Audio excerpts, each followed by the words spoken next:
Today's guest is a strategist behind viral creators and brands. Someone who's been deep in the trenches of content for years. Your first 100, 200, 300, 500 posts are gonna suck. And the quicker you get through the repetition of getting these posts out of the way, the quicker you're gonna start being more successful. But behind the numbers is the pressure no one talks about. There is no instant gratification, especially when you're starting out from scratch. If the video is good, it's gonna go. If a video is bad, no amount of editing can fix that. This is the truth about content, consistency, and survival. If you get people to watch 100% of your video, it's gonna go viral. You need to get that stop scrolling hook to get them to watch the rest. This is Ivan. Welcome to the podcast. Today we have a very, very special guest. He is never in front. He's always in the back. Ivan, Mr. Producer. Ivan is the right pronunciation. Nobody calls me that anymore, though. I do. If you listen to the podcast closely, I always say, Ivan, did we do this? Did we do that? Right? Welcome. Let's start with a big question, my friend. Well, thank you for having me, Sergio. You're very welcome, man. How did a guy from Sofia, Bulgaria end up becoming one of the Vegas go-to experts for content? Honestly, like everything in life, I guess it's coincidence. I thought of myself as not a creative person for a very long time. Like, I'm engineer by degree, mechanical engineer, I'm used to making, gears and stuff. And I never thought myself creative, but then my wife started her business, and one day she just came to me, the Glam Sophisticated Makeup Academy. Or actually, before even Makeup Academy, she started doing makeup. And one day she came to me and she's like, hey, I need help with my social media. Can you help me? And I was like, I don't know anything about social media, but being an engineer, I'm used to like figuring out things. So I was like, let me figure it out. And that's how it all started. And then later down the road, I started my own life insurance business, and leads were so goddamn expensive for life insurance. So I was like, what can I do to generate my own leads? And then it all clicked for me, like, hey, my wife is making all this sales through content. Why don't I just start my own content? And that's how I started creating content. Then you came up to me one day and you were like, hey, Ivan, you remember this conversation? I have all these clients that needs content. You're pretty good at it. Do you want to go ahead and collaborate on it? I was like, shit, I'm going to take it. So I'm gonna take a tangent here, because I see we live in this world of social media and agencies and stuff like that. There's a lot of flakiness, I notice, especially with the creative side of the business, right? Which is your part. What I noticed that you have is that workhorse attitude, right? And I'd like to go and like tie it a little bit to your past. What makes you be such a workhorse? Because I've worked with probably a dozen videographers, and I've never had somebody pull through like you pulled through. And maybe other videographers go and do the super crazy thing that's in vogue, but they take a month to get you something. And when in this world we just have to move this fast. What makes you such a workhorse, even? I guess my dad was a big influence with that. Like, when I was growing up, he was always, my dad and my granddad as well, and my whole family, my mom's side as well. They're just hardworking people, and I've always like grew up with that. Like, hey, if you work hard and you stay focused on one thing, you're gonna make it work, And just growing up around that, seeing everyone around me hustling. And just to give you an example, my dad just started a business at 62. He bought a truck. No way, what's he doing? He bought a truck and he started a transportation business back in my country. I just started running his ads on Facebook 2 days ago. No way. How are they going? Did you make... He already got one sale out of $3 ad spend, so... No way. Yeah. No way. Yeah, that's the big what do you call it, arbitrage that you can get in European countries, right? Everybody knows, more people in the States know how to do ads, so the competition and the cost is a lot higher. Yeah. So dude, that's where I got it from, just seeing my dad working hard when I grew up. I guess I picked it up from him, and I'm like, I do what it needs to be done, right? Like, just to give you an example, the other day I finish up my day around 6 because I had to pick up my kid from the daycare. And I knew I have more things to do because my day went in a completely different plan what I had planned. So I had to hold these plans. So I just, after he fell asleep at 10 a.m. or at 10 p.m., I sat down and I worked for another 4 hours until 2 a.m. because work needed to be done. Okay. Also, we're both immigrants, right? We come from, let's say, third world countries. I think Bulgaria has a lot of similarities to Mexico. Yeah. Growing up in a culture like that, does that also influence this workhorse attitude that you have? I mean, in a way, yes, for sure. Like, we're used to out there, things are happening, in Mexico, I'm assuming it's the same. Like, things are happening so much harder. You really got to work for it. Like, there is so many hoops that you got to jump through to make things happen in our countries. And here is so much easier. And I believe that people who are born in America, they miss on the opportunity because they, in a way, feel entitled of, hey, needs to be given to me, or this is how things need to work, versus me and you, people who are immigrants, are more successful because they have that mentality of like, I'm going to do what it takes to get there. I'm not entitled to anything. I just need to make it happen, Yeah, when you grow up in other countries out of America, like there's no sympathy. Like, hey, you're not getting it. Boo fucking who, right? Yeah, so fucking figure it out, you know? Figure it out or stay where you're at, right? So, yeah. All right, so that was a great segue. Now, coming back into the business and content side of things, a lot of people start content businesses, right? We're talking about that from other videographers that I've seen, but if you actually get results, what do you think separates you from the noise? I mean, what separates me from everybody else, and not everybody else, there's a lot of people that are getting results out there, but what separates me from people that don't get results, I believe it's like I'm willing to experiment, I'm willing to change things up. And also my engineering background has taught me a lot about like split testing and like figuring out what's working, what's not, like keeping my attention to patterns. And content is just that, like everything else, like you keep attention to patterns, you test out different things, see what's working, see what's not working. But like my big part of my content strategy is just testing different things. Like if you go on my profile, you'll see all kinds of content out there because, and that's one thing Gary Vee says as well, like just keep testing different things, see what's working. That's how you set the trend, because if you just follow what everybody else is doing, it wears out, maybe something is working today, but it's not going to be working tomorrow. Versus if you test out the new things, you're the one figuring out what's working and what's not. And then most likely, if it's working good, people are going to follow you and you're the one that's setting the trend versus you being the one that follows the trend, So testing, that's what it is. That's especially, I see that especially in organic, because we were talking about it the other day that organic content is a very fickle bitch, right? She'll leave you anytime, any place. You can probably have 1 million views and the next video you can have 1 view, right? Yeah, 100%. Wow. So Viral Video Labs is the name. What is the core philosophy? Why did you name your agency like that? Well, the viral video comes from just when I first started, I thought that that's the key to being successful, is just going viral, which in a sense it's true, right? But that's where the name came from. I used to work for a bigger agency with another guy called Viral Edits. So I was like, kind of piggybacked on that. So viral video, viral edits. And then the labs, just because it was around COVID time, and it was like trendy at the time, like, hey, it's so about like COVID and all that stuff. But also it comes and ties up together with what I said earlier about testing. We do test a lot. So that's my lab, like. Oh. Yeah, okay. I'm the doctor, and this is my lab. Yeah. Like yesterday, with Mike, we were talking about being a mad scientist. It takes a little bit of mad scientist and a little bit of art. 100%. I don't know if you watched Dexter when you were a kid, but I love Dexter. Oh my goodness, that was such a good show. Yeah, jeez, that can be a whole rabbit hole in there itself. There you go. But I'm not letting things go on names and stuff like that. Like, it's very simple.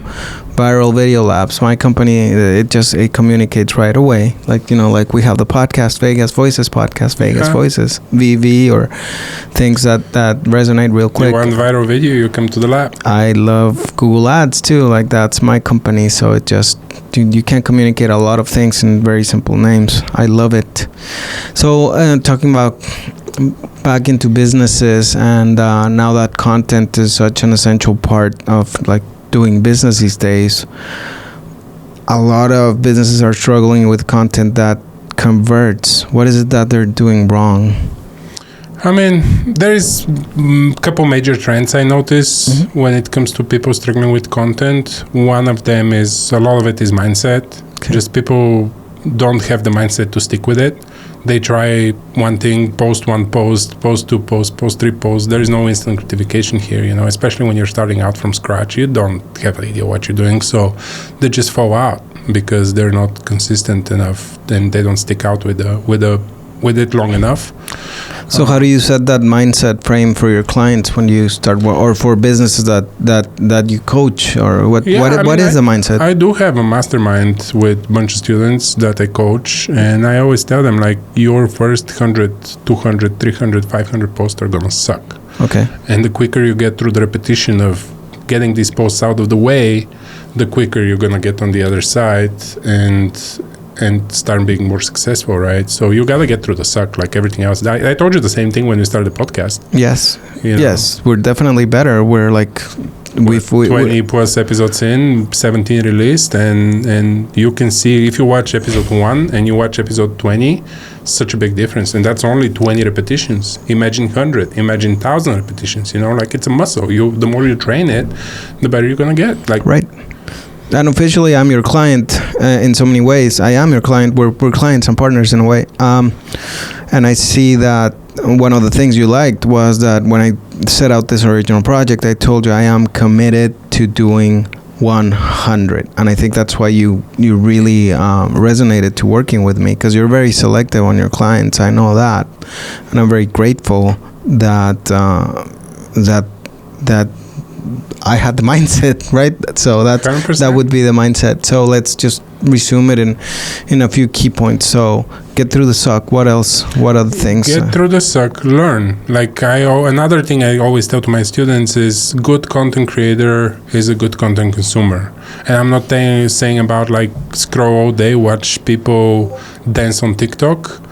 What I mean by that is, analyze the content you're watching. You're following people, you know people that you like, you know people that you aspire to be like these people, right? Watch them and analyze their content. Figure out what makes them good, you know, like, was that a good hook? Was that a good story? Was that, like, when you see a video that got 5 or 10 million views, figure out why it did get that 5 or 10 million views, you know? Just be purposeful when you're watching the content. Don't just, like, go through it mindlessly and scroll like most people do, right? Analyze it. Figure out what makes it work. What was it, a visual hook? Was it a spoken hook? Was it text hook? Was it the story that made it good? Was it the call to action? Like, what piece of that content made it go viral? Once you start figuring this out, you almost kind of like reverse engineer it and start applying that into your content. To your own lab. Yeah. That's great. So let's break down what makes a video go viral right now in 2025. I mean, for me, it's always been the story. Like, if you have a good structured video and a good story to tell, people are going to watch it. Even though, like, there is millions of trends, you know, like, you see people stitching videos to, like, videos with accidents. That's, like, what's modern right now and what's trendy. The trends are always going to change, but what's going to stay for me is the good story, right? If you have a good story video, video that tells a good story, you are almost guaranteed to succeed. Doesn't really matter the editing, doesn't really matter all the details, the technical minutiae, right? If the video is good, it's gonna go. If a video is bad, no amount of editing or any post-production process can fix that. And also being relatable, right? You need to be able to bring emotion out of people.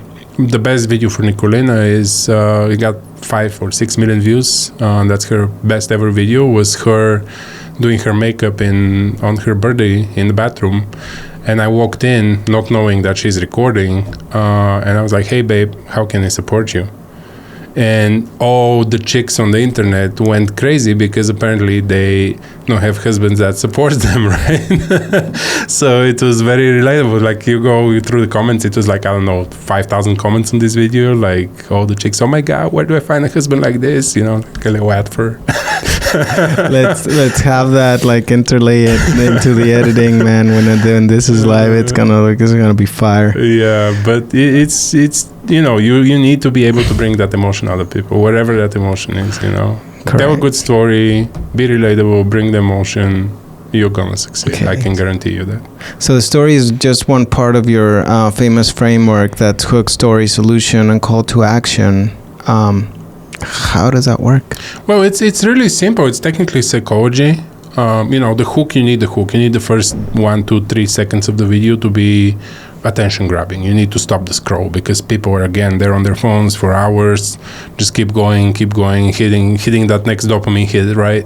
And you need to be able to stand out to stop the scroll, for them to grab their attention and tell them, hey, you need to watch this. Whether you can do it with visual hook, you're doing something, you can do it with something written on the screen, you can do it with something you're saying, you can do it with some type of music or sound, whatever it is, or sometimes it's a combination of all of these elements, but you need to be able to stop the scroll because the story comes right after, and no matter how good your story is, if nobody hears it, the video is not going to perform, because nowadays the platforms are watching for watch time. They want to be, that's the biggest metric right now, it's watch time. Like if you get people to watch 100% of your video, it's gonna go viral.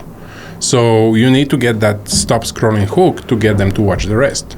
And then it comes the story. That could be, again, personal story, business story, some experience from your life, whatever that story is, or even maybe not from your life, from somebody else's life. You can just tell a good story. But the story is like almost like you're hardwired to hear a story, right, in your brain. Like this is, I'm not sure if you ever ridden on the bus and there's people behind you talking about something. Yes. And you're like, oh, this is a good story. I want to hear more about it, because 200 years ago, there's no TV, radio, social media. None of that shit was there. People, what to do? They'll sit at dinner or around the fire or whatever, and they'll tell stories, And this was going for thousands and thousands and thousands of years. So it's almost like a hardwire in your brain. When you hear a good story, you want to hear more of it. And I'm going to talk about this a little bit maybe some other time or later, but I read a book right now, and the guy made the experiment with people, telling them a little bit of suspense of how the story starts to grab their attention, right? You create that suspense. And he told them he's going to tell them the rest of the story if they let him burn their hand a little bit. And like 90% of the people were willing to go through the pain. It was a mild pain, not like anything crazy, but like to go through the pain to listen to the story. To get the payoff. And the story was no relevant whatsoever. Like it wasn't like anything that's going to give them money or any type of other reward than just hearing the end of the story. The dopamine hit, like you mentioned, right? Hit. And that's where, after the story, that's why we need to have a solution. A lot of people will miss that part, and when they structure their video, there is no solution at the end, so people just watch it and they don't hear the end of the story. They don't get the dopamine hit, so they're not going to follow you. They're not going to be, oh, I want to learn more about this guy or this girl or this business, whatever it is, right? So that's why you need to have the hook, which stops the scroll, the story, which keeps them watching, and then the solution at the end that gives them that dopamine hit and gives them a breakthrough or some type of realization, some type of like mind change again, like so they can go through that whole process and they want to hear more of it. So they go to your profile and they're like, oh, this guy's good. I want more of this, So that's, and then the call to action at the end, again, this is more business related. You want to tell them what to do, excuse me, it's optional. It's not like you need to have it, but people are, that's not going to sound good, but people are like sheep, right? Yeah. You got to steer them and tell them what to do. So if you don't tell them what to do, most of the time they're not going to do it. So if you want to sell them something, or if you want them to click in your link, or if you want them to DM you or comment, you just tell them, man. Like, it's that simple, Sometimes if people are afraid to be salesy or whatever it is, but you got to tell people what to do, and they'll do it most of the time.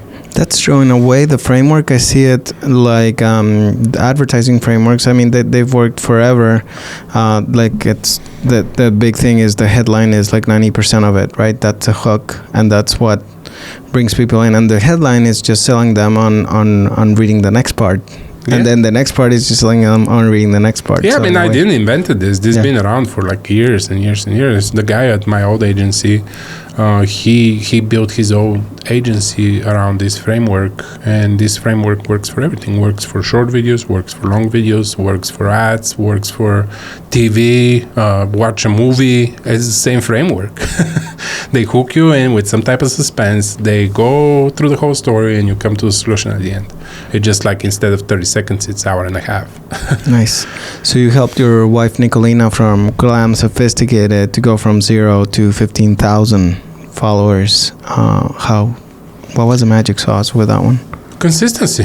Okay. It was consistency, testing things out. As I said, when we started creating content, she was the one that started first, and we didn't know nothing about content. We just kept trying new things, kept learning, kept taking classes, kept investing in that skill, and kept staying consistent with it. And also try other things. It's not all organic. I mean, you're running ads for her right now, and a big part of like that following comes from the ads, just because you give her the opportunity to see what's good when it's working organically, and to back it up with a bunch of money and show it to more people. So it's all a mix of everything, but the biggest portion for me, it's again consistency and investing in that skill and learning and reading about it and honing it and getting better in front of camera and keep practicing. That's it. There's no magic sauce. There's no magic sauce, but like ads don't work without good content either. So it's like it's all connected. It's all connected. It's a pie, It's not a slice that works. It's the whole pie that works. Right, and it's a beautiful phenomenon that we have these days. I think before, when social media started, people would be able to just throw out organic content and have a lot of influence. But now things have changed a lot, and people that have both skill sets or a team that can bring good content, good ads, now you do have to pay the platforms they've come to realize that they're very powerful mediums of attention, and attention has a cost, and attention has to be paid for, right? Yeah. I mean, I actually work with a creator right now through a different agency. I partner up with another agency where they do the filming and the planning, and we outsource their back end, where we do the editing and the posting of the content for all of their clients.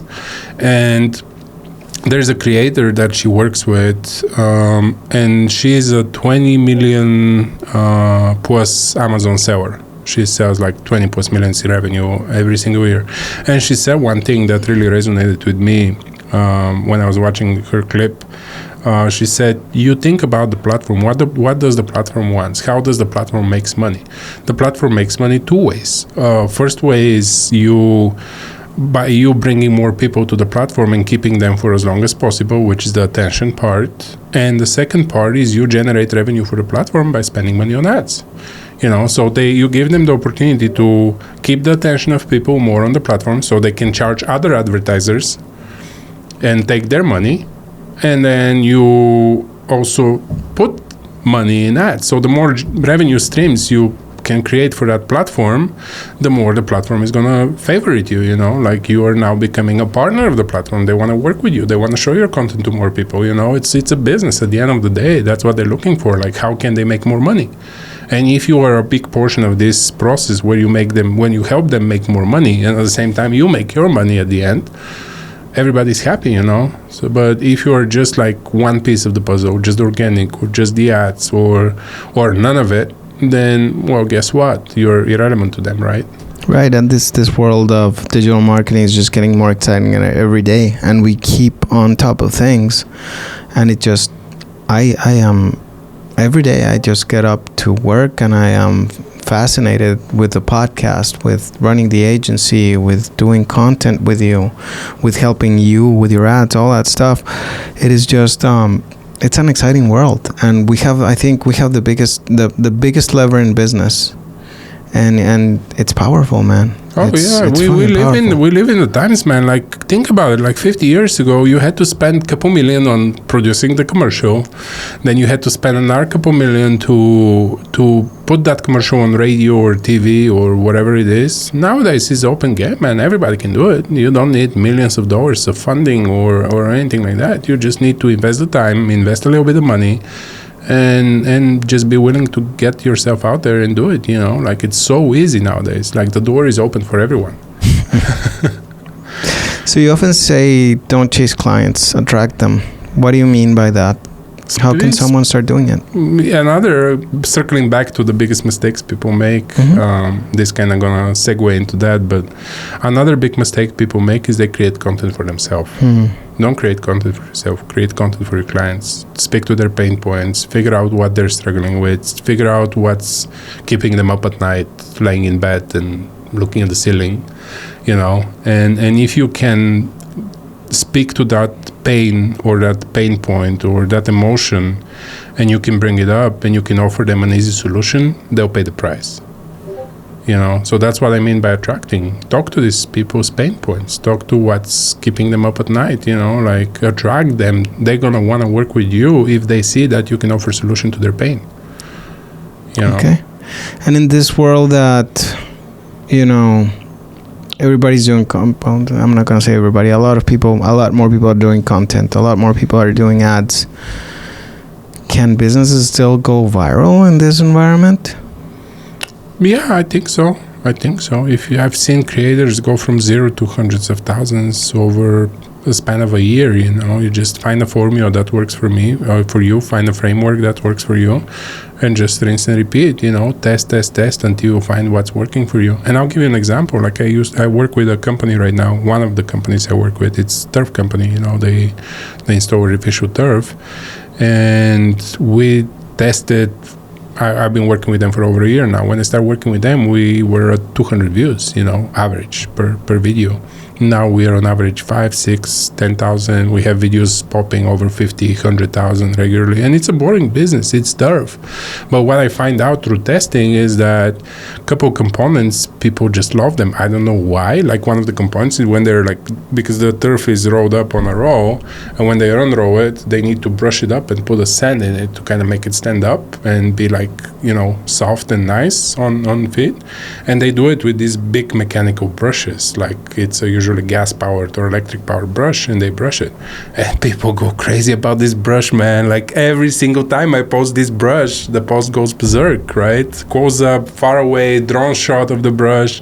Like I'm almost to a point where I don't shoot anything else. I'm there for the brush, man. Just call me when you're brushing it. It's kind of like the payoff, right? Yeah, for some reason that's the payoff of putting turf. Yeah, people love that part of the process for some reason. I have no idea why, but it's performing, right? And I figured that out through a process of testing. And all I'm doing right now is I'm following that same framework, and their posts are performing, going like crazy, they're getting clients and stuff. So everybody's happy, But I put the effort to find out what's that framework for the business, I mean, think about it. In a turf business, their average, let's say they make 10,000 on a contract, right? I'm just throwing out numbers. I don't know.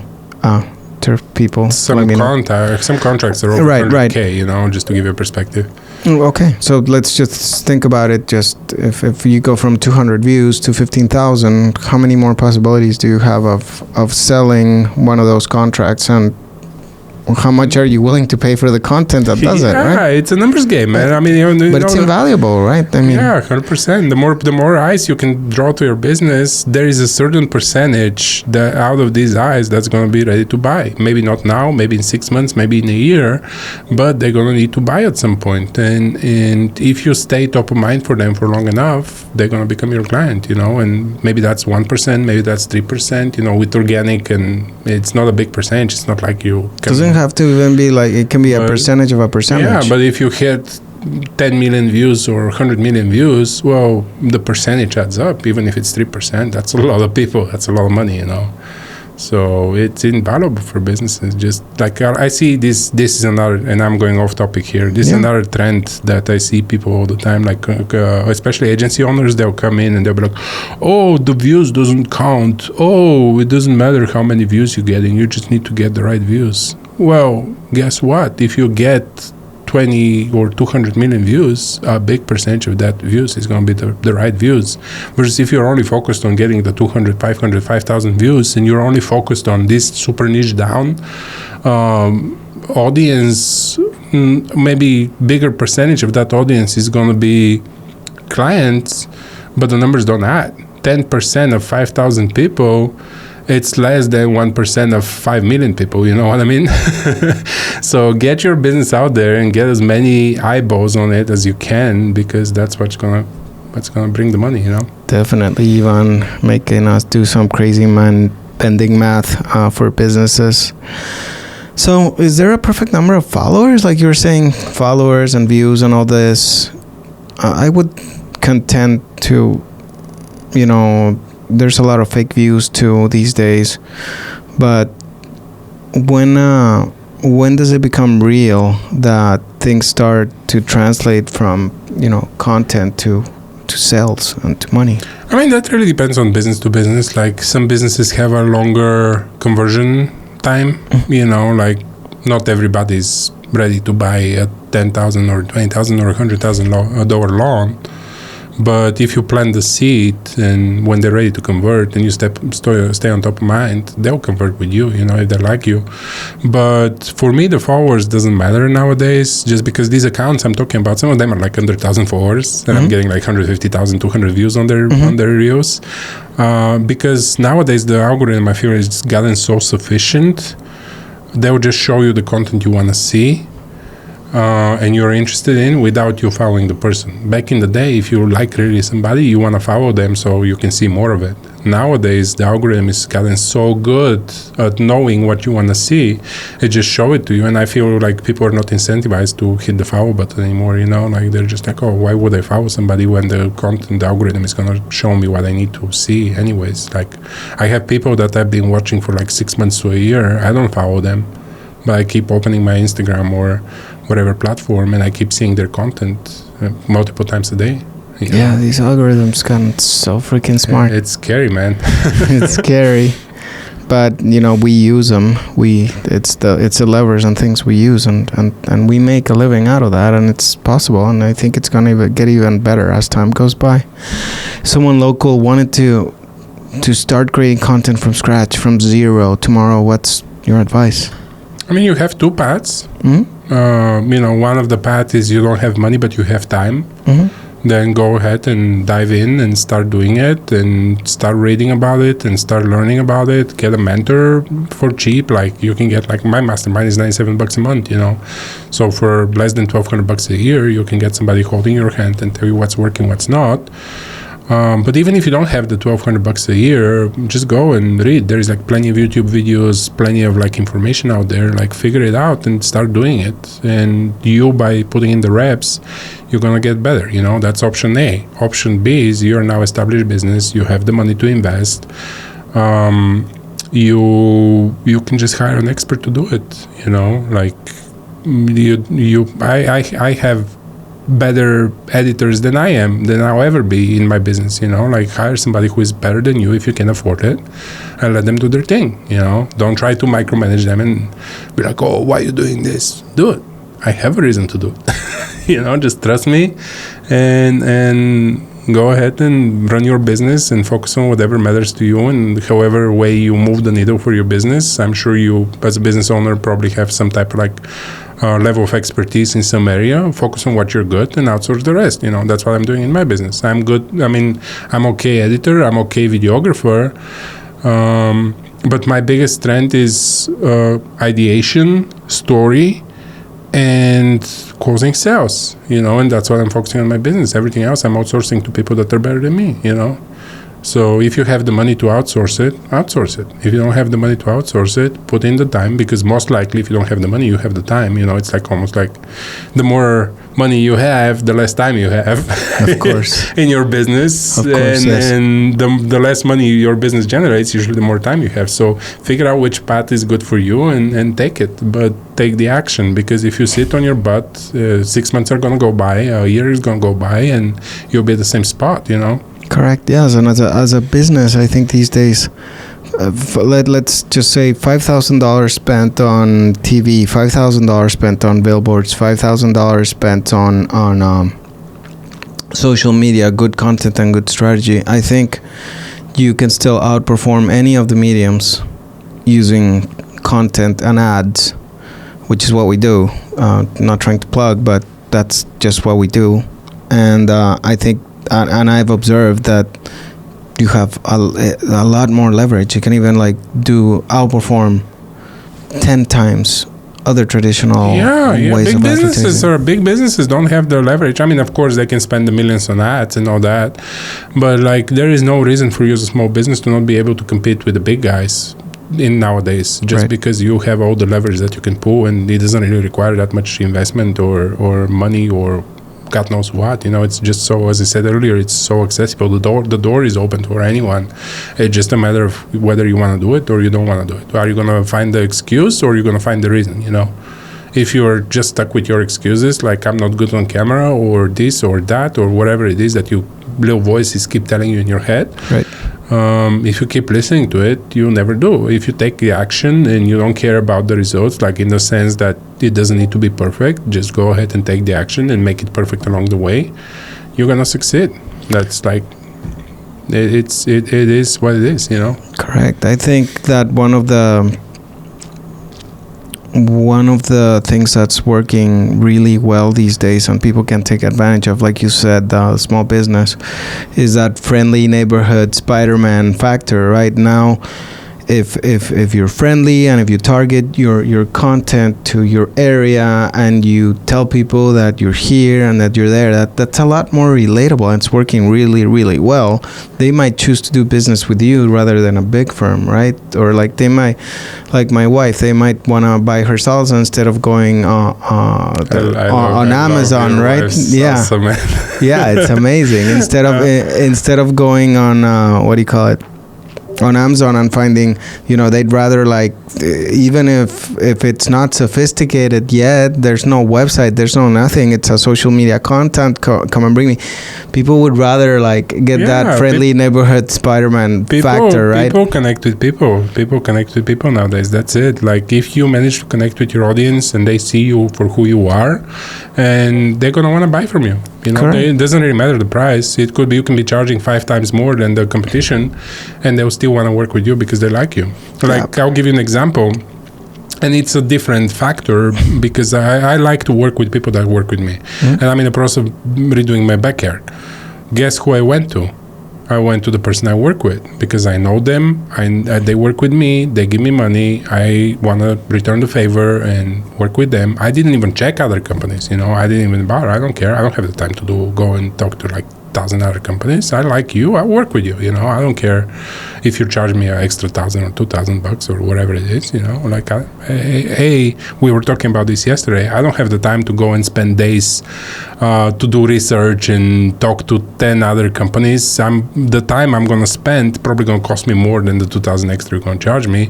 I already like you. I know your business. I know you. I want to work with you. It's that simple. So if you can show yourself to your audience and tell them who you are and why they should work with you, they'll work with you, Yeah, I'm calling it the friendly neighborhood Spider-Man. I like that. Trend factor way. Never heard of it, but I like it. Yeah, man, I'm noticing it. That gives you a little bit of an edge because, like you said, the $3 that your dad spent and created a sale locally in Bulgaria, it still works here. I see it with my wife. I spent $100 in ads locally, and it probably brought in 5 times that already, right? And we don't know because it's gonna get repeat sales, so probably the return is 10 times that because of that little local factor. It's a great perspective that you're giving me, and I'm gonna throw you a little curveball now. Not yet to the rapid fire, but let's talk a little bit about this project, the Vegas Voices podcast. What's you're telling me that you're putting your heart and soul into it, and I was very surprised to hear that, right? Because I considered this was more of a client relationship, and it's becoming more a part of you. Where do you see this going, this project? I love the project, man. I love that you came up to me and you invited me to be a part of this. It elevated my business in a way of like making me really want to put in the effort and make it big because I see the potential. I see the potential we have to go into local people here in Vegas and bring their voice out of the community. And I look at it as my own baby in a sense, yes, you did pay me for my services, and we have our monetary agreement or whatever, but at the end of the day, I go the extra mile for it just because I see the potential, and that's how I am. Like when I see something that has really great potential, I'll go all in on it, like 100%, and right now, this one thing that I see for everybody is the Vegas Voices podcast. The logo is right here. I think we have the potential to, and you've said this before, we have the potential to showcase people in a sense of like showcase who they are to the community, which eventually is going to bring them more business and more exposure. We have the opportunity to showcase our businesses through that and make the connection and meet. Like I've in the last we're doing this for 4 months now.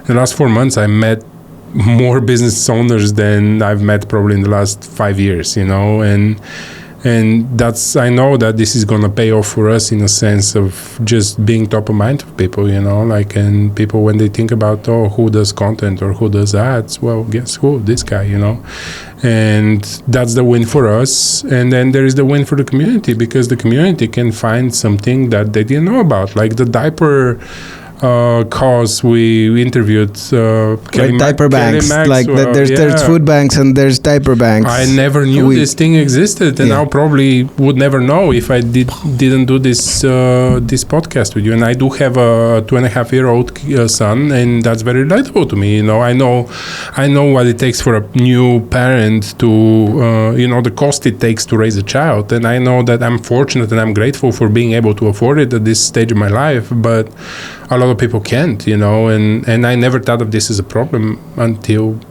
I heard of it on Vegas Voices. Let's put it out there. Who could be your top 3 dream guests to have here?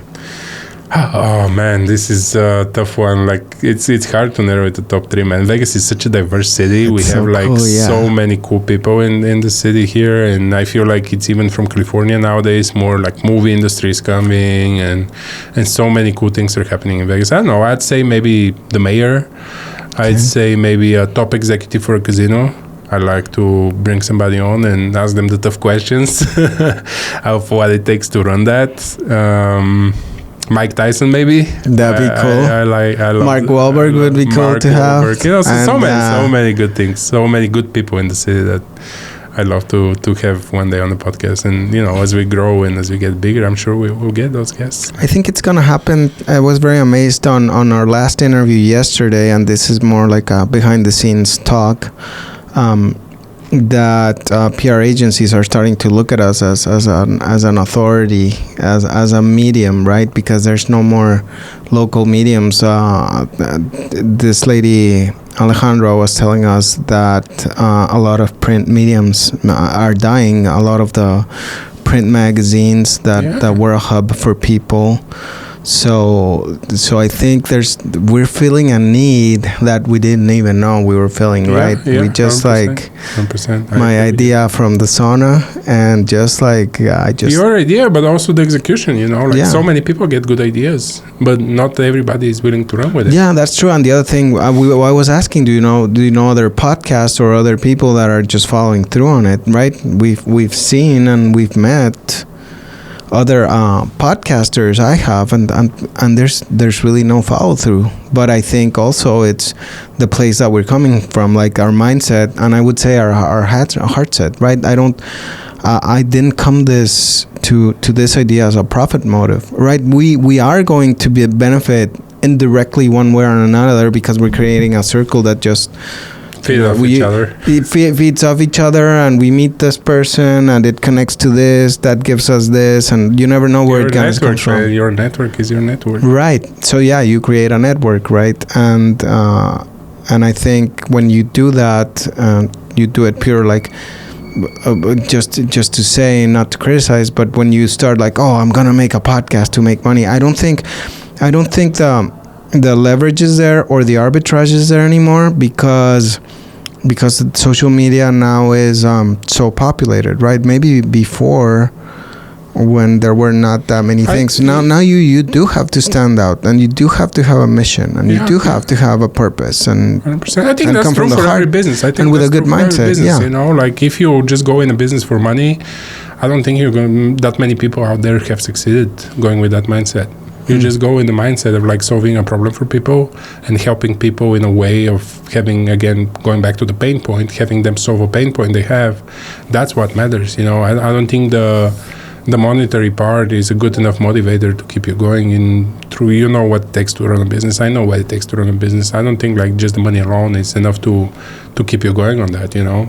So, but yeah, we got a little off topic on this, but no, I love it because this is an amazing conversation that gives our audience a way to see more like truly what's behind what we're doing, right? It's a little you call it meta, like metaphysics, beyond physics. We're going meta here with our own podcast. We're showing what's the humans, the intention, what's behind it, right? So let's get back on track. Viral Video Labs, what's the next thing for 2025? What are you excited about? I mean, I'm excited just to grow, man. My goal this year when I started was to end the year at 30 clients. Okay. Right now, through my own clients and through different like sources, through like partnership with agencies and stuff like that, we're gathering to about 15 clients right now. Some of them more regular, some of them like one-off, right? But my goal is just to grow the business. I'm like super passionate about what I do, and I see this business like the agency I used to work for.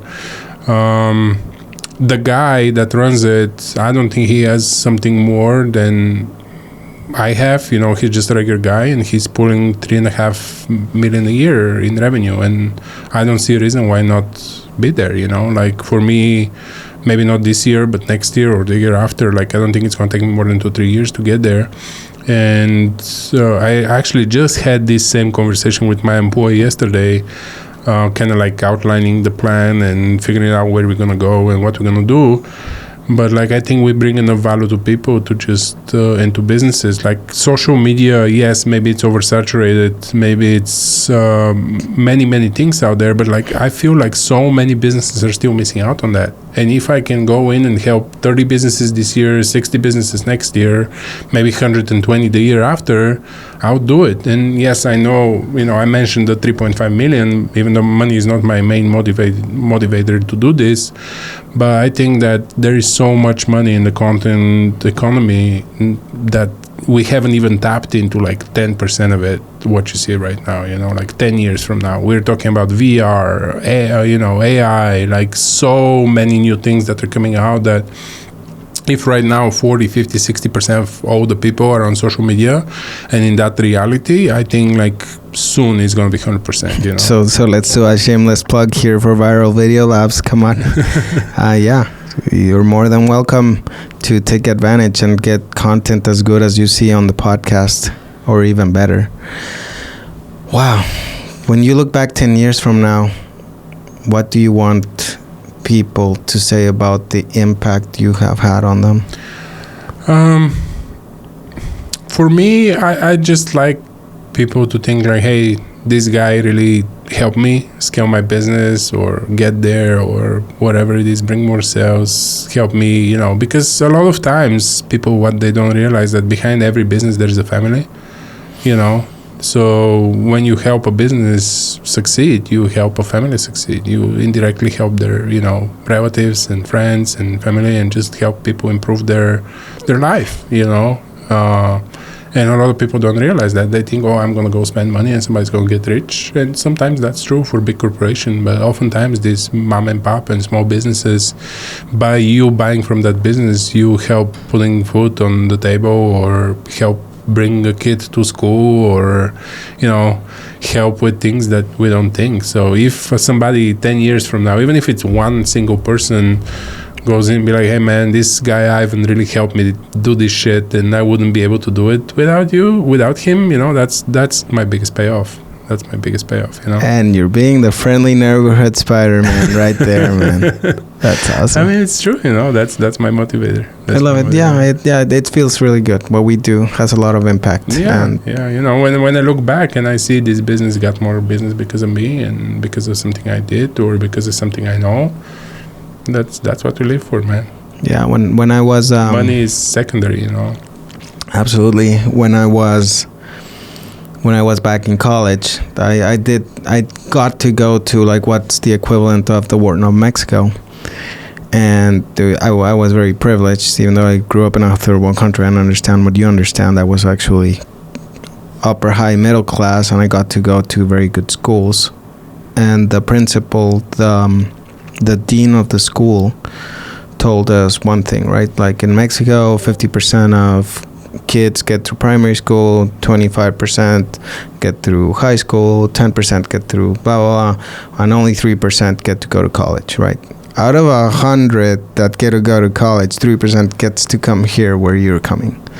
Your job, and then you should not feel entitled to get a job when you finish here. You should, your duty is to give a job to the other 97 that couldn't make it here, right?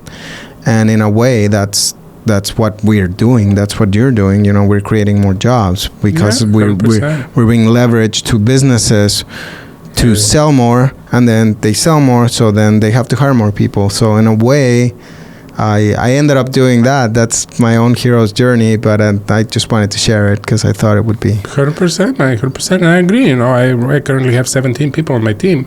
I know that 17 families are depending on the income that comes from, you know, from here. You know, so I cannot fail. When I fail them. You know, it's almost like. you still need to. There are other 97 Bulgarians. That's why I work till 2 a.m. the other night, you know, because I know that people are expecting and waiting for me to do my part so they can do their part, so hence they can feed their families, you know.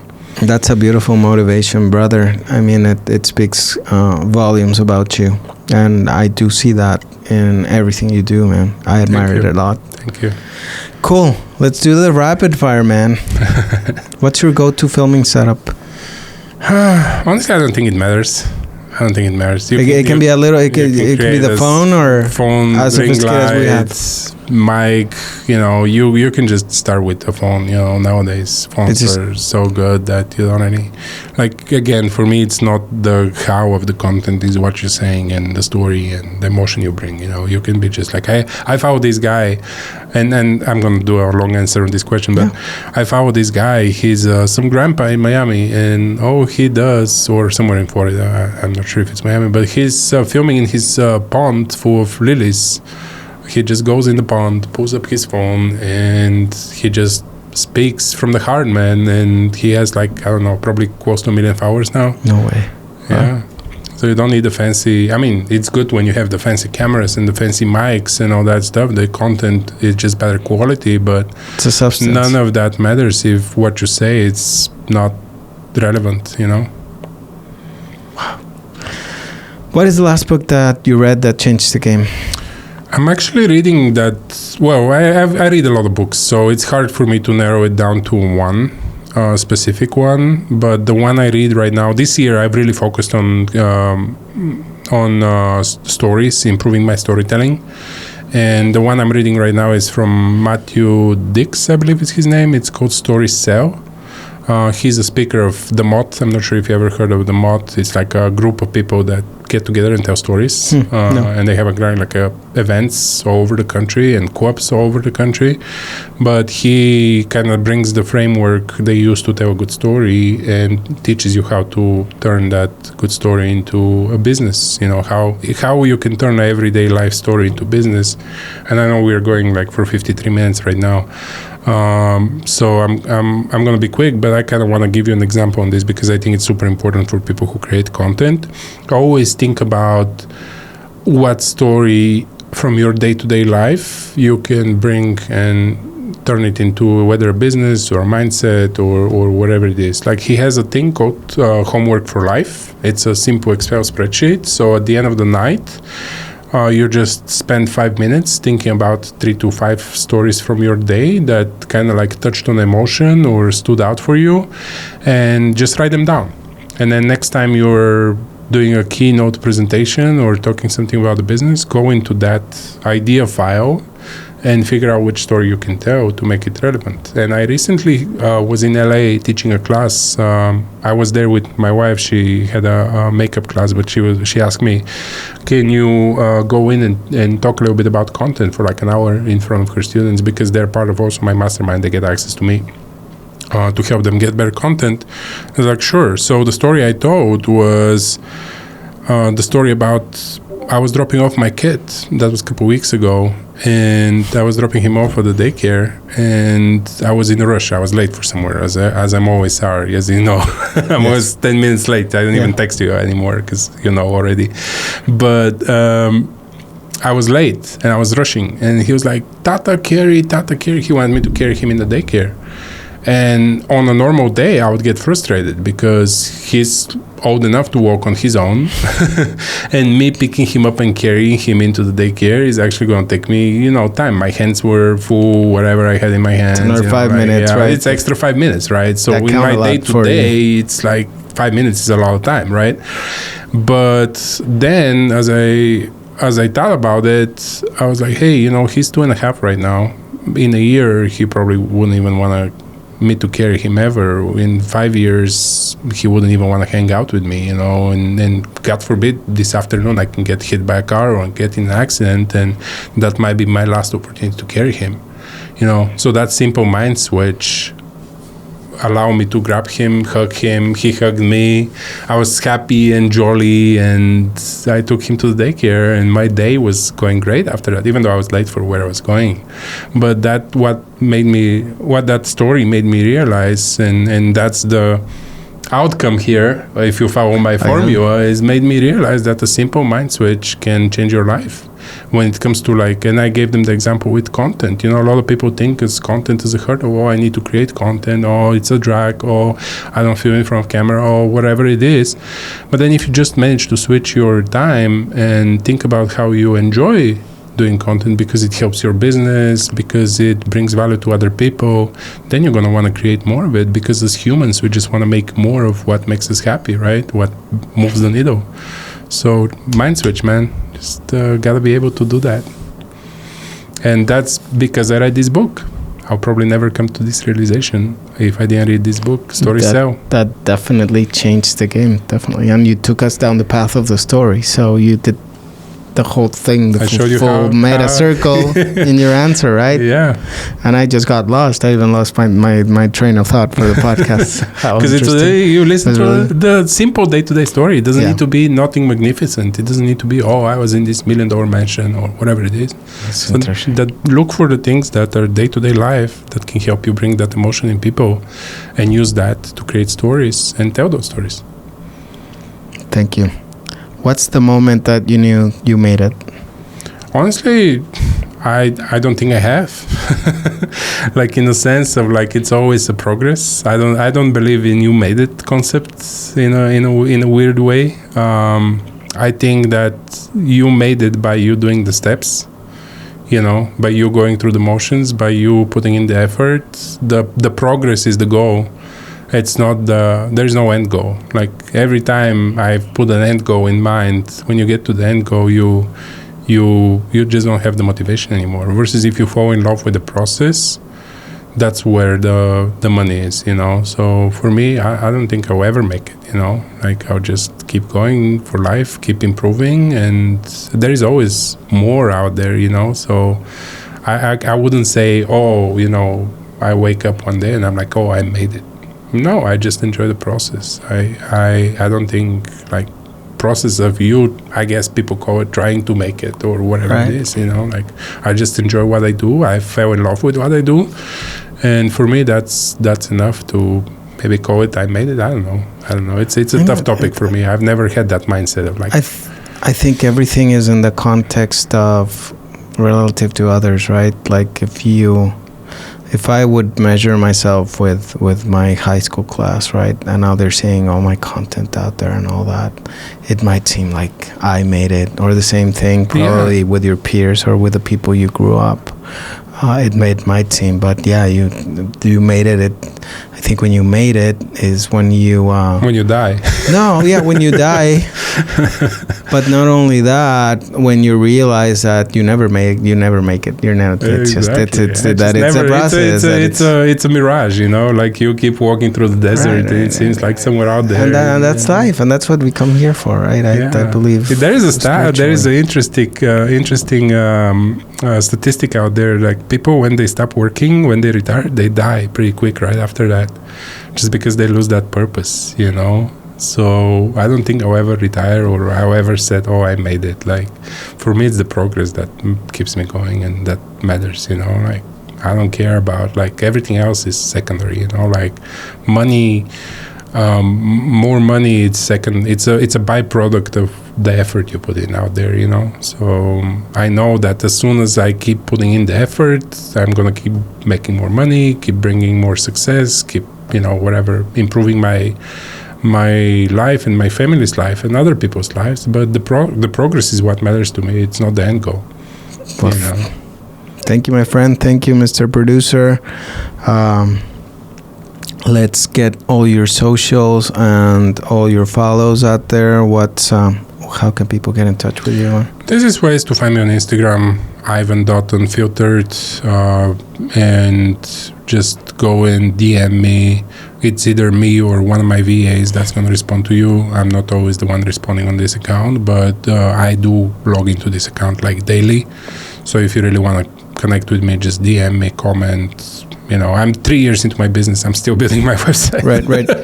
Just because it's irrelevant to me. I don't think websites bring business, you know. So if you want to find me, the easiest way is probably Instagram, ivan.unfiltered.